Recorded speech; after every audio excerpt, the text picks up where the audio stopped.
कायनात की फैमिली अहमद को बुला लेती है। कायनात बाहर आती है और पूछती है क्या तमाशा लगा रखा है मेरे घर में, ये सब कुछ नहीं चलेगा। कायनात का भाई कहता है कि कोई तमाशा नहीं, अहमद तुम्हें लेने आया है और तुम बेहतर होगा तैयार हो जाओ, इसी में ही सबकी बेहतरी है। कायनात जवाब देकर अपने कमरे में चली जाती है। रात को उसे अपने कमरे से फिर निकाल देती है, लेकिन सुबह जैसे ही उसकी आंख खुलती है वो देखती है कि अहमद सामने है। वो पूछती है ये सब क्या है। अहमद कहता है कि अभी भी तुम मेरे निकाह में हो। कोमल की नंद कहती है भाई की कॉल आई है, वो आज कायनात भाभी के पास रुकेंगे। कोमल कहती है चलें ठीक है, कहकर अपने कमरे में चली जाती है। भाभी को कॉल करती है और बताती है कि आज कायनात के पास रुका है अहमद, वहाँ तुम अकेले हो, इधर मैं, क्या मैं छत से कूद कर अपनी जान दे दूँ।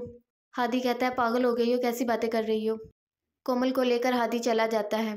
अहमद की माँ पूछती है कि इस बात का शोर है। वो कहती है कि ये मैसेज पढ़े आप। भाई कायनात भाभी के पास रुका और हादी आकर कोमल को ले गया है। उसकी माँ कहती है ये तो बहुत अच्छा हुआ। अहमद मनाता है, कायनात को कहता है कि चलो मेरे साथ तुम।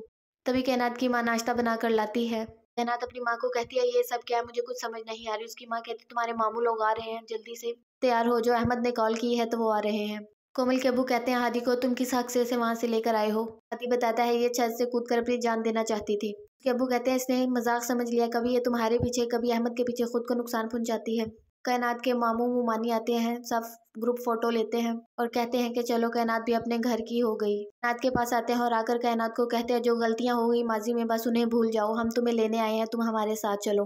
कायनात का भाई और माँ भी उसे मजबूर करते हैं अहमद के साथ जाने के लिए। कोमल के अब्बू कहते हैं कि ये अपने घर में क्यों नहीं रहती, जब इसने फैसला किया है अहमद के साथ रहने का फिर बार बार हमारे घर आती क्यों है। कोमल ये सब सुनकर अपने घर चली जाती है। कोमल की माँ आती है और हादी को कहती है तुम अपने चाचू को समझाओ ना, वो क्यों ऐसा कर रहे हैं। अब तो बच्ची उससे गलतियां हो गई हैं, लेकिन अब हम तो उसका साथ देंगे ना, उसे छोड़ तो नहीं सकते। कोमल कहती है वो मेरा कमरा है, वहाँ तुम लोग नहीं रह सकते। कायनात कहती है वो तो मेरा कमरा है, बच्ची के सोने का टाइम है, मैं शोर नहीं चाहती। एक वक्त था मैं तुम्हारे घर आई थी कहने के लिए अहमद से शादी मत करो, दर्स नहीं आया था, अब बारी मेरी है।